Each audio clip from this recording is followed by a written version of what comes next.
Hi guys, welcome to this episode of Arts Network Challenge. This week we're going to be doing a writing exercise that looks at the writing technique called stream of consciousness. Stream of consciousness is a writing technique that became really popular at the start of the 20th century, and it's a way of mirroring the way that we think on the page. So it's a way of writing in a way that represents or attempts to look like the way that we think in our everyday lives. And today I'm going to run through a quick technique to try and get you writing with a stream of consciousness. So the first thing we're going to do is think about a journey that we take regularly and that isn't very eventful, a journey that we take quite often. So for example, you might want to pick something really simple like just going to the bathroom in the morning. That is a journey. Or you could do something like just walking around your garden or walking to your local bus stop. And I'm going to do going to the post box. So that's the journey that I've chosen. So then you write down the journey. If the pen works, there you go. Going to the post box. And then once you've got your topic, your journey, try and break it down into 4 small events that might happen along that journey. Again, as with the journey as a whole, these events should be really small, everyday, and largely uneventful, really. So, for example, going to the post box, I can break it down into things that might happen, which like, I have to unlock my door. I might be barked at by my neighbor's dog on the way.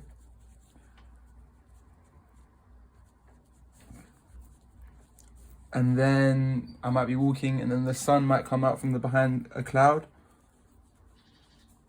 So I can write sun comes out.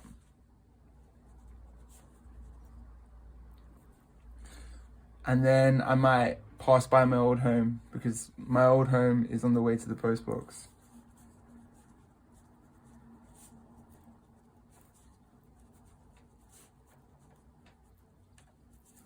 And that. Okay, so then you have these 4 pretty uneventful events, pretty unassuming events. And then the next step is to, with your events, try and build up some things that you might think about or that come to mind as they happen. So the way I'm going to do this is I'll start with something like unlock my door. And then I might think of all the things that might occur to me or I might think about as I do that. So I might start with, I tend to fumble, so I might fumble my key. And then I might think, where is it?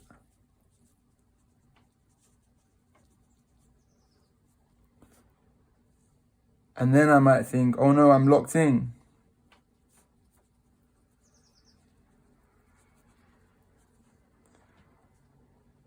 And then I might find it, so I go, oh, there it is.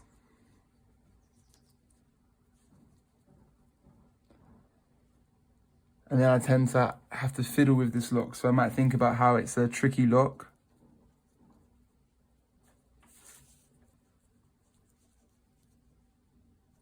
And then I'll finally get the lock and I'll be able to go outside and I'll think about freedom and fresh air.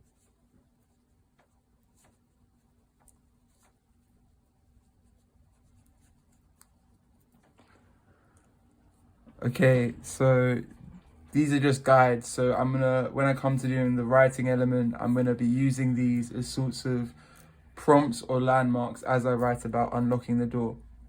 To give you another example, as I go out and a barking dog starts running at me, my first thought might be, oh, a lion. And then I might realize, oh no, it's a dog.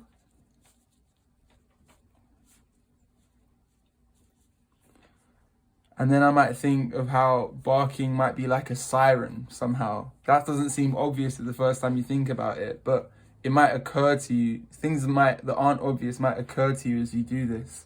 And, those are usually the most interesting things. So really try and be open for those things.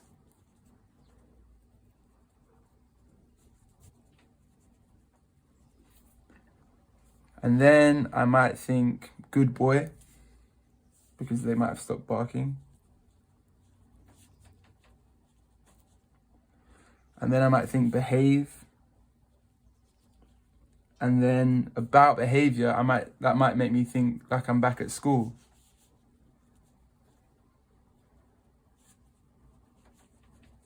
So you can sort of see as you do these how you can track a journey of associations from the barking dog. I can end up back at school just by going through a series of associations. I'll do one more before we move on. I'm just going to underline these so it's clearer. So as I'm walking, the sun might come out from the sky behind a cloud, and I'll think, oh, it's a nice day. And then I'll think about how summer's coming soon.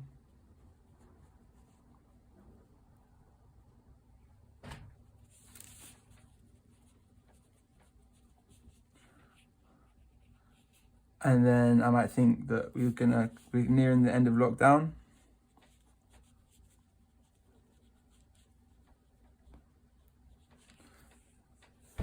And then I might think of the sun feeling like a hand on my face. So, hand.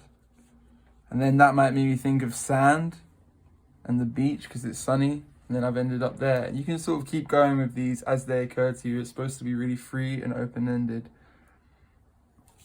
And then I might pass by my old home. And at my old home, I might think of, you know, how it's only 5 years ago and around the corner and like this big stretch of time, and yet it's only a short distance.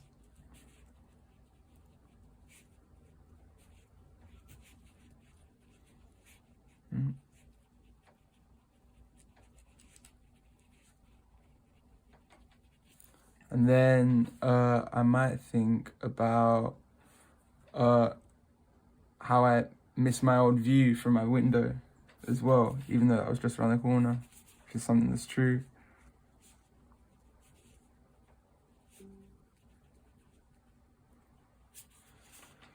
And then thinking about my old view, I might think of shading my eyes because the sun's in my eyes.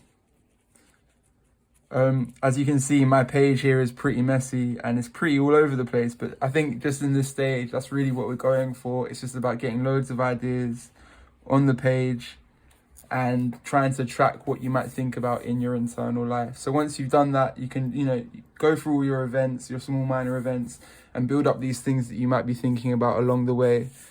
And this will give you then some content to be working with when we get to doing the actual writing part. So great, once you've got all that, it's time to start writing your journeys, your stream of consciousness journeys. So I'm gonna put your associations to one side, just so you can have them on hand. And then really this whole process is about being really open to it and thinking out loud and thinking out loud on the page and just letting whatever comes into your mind go on the page. So yeah, the trickiest thing is not controlling it too much. So for example, if my journey is about posting a letter, I might start off going, I better post that letter.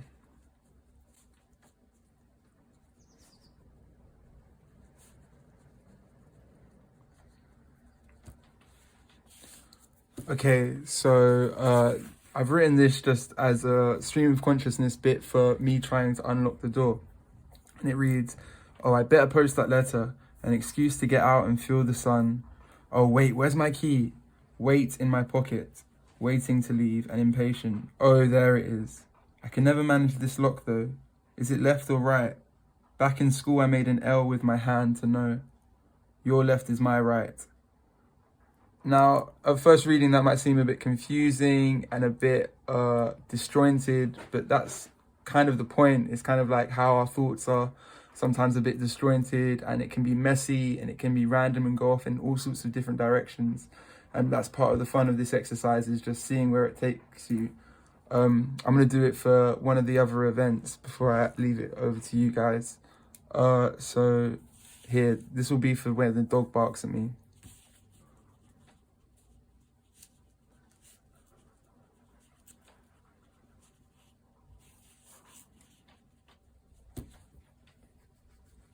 So this will be something for the bit where a dog barks at me and it reads, "Lions in London, bounding over to make me feel small. Oh, it's you. Worse than a bite, loud as a siren. Hand out and good boy, my best friend." And again, there's a lot of it that might not make clear sense, and there's a lot that I could have carried on writing, and there's a bunch of different ways I could have responded to it. So the aim is to end up creating these really idiosyncratic things, objects in a way, about how you respond to events and the associations that brings up in you. And you can go on doing that for each of the small events in your story and then sort of connect them together. And then you'll have a short stream of consciousness piece of writing. I hope you have fun with it. I hope you try something different or new with it. And I hope it gets you to think in unlikely ways about how you write. It's supposed to be really open-ended and fun. So yeah, try not to take it too seriously. And yeah, have fun. We'd love to see them. And you can send them in to us at stayconnected@artsnetwork.org.uk. Great. Bye, guys.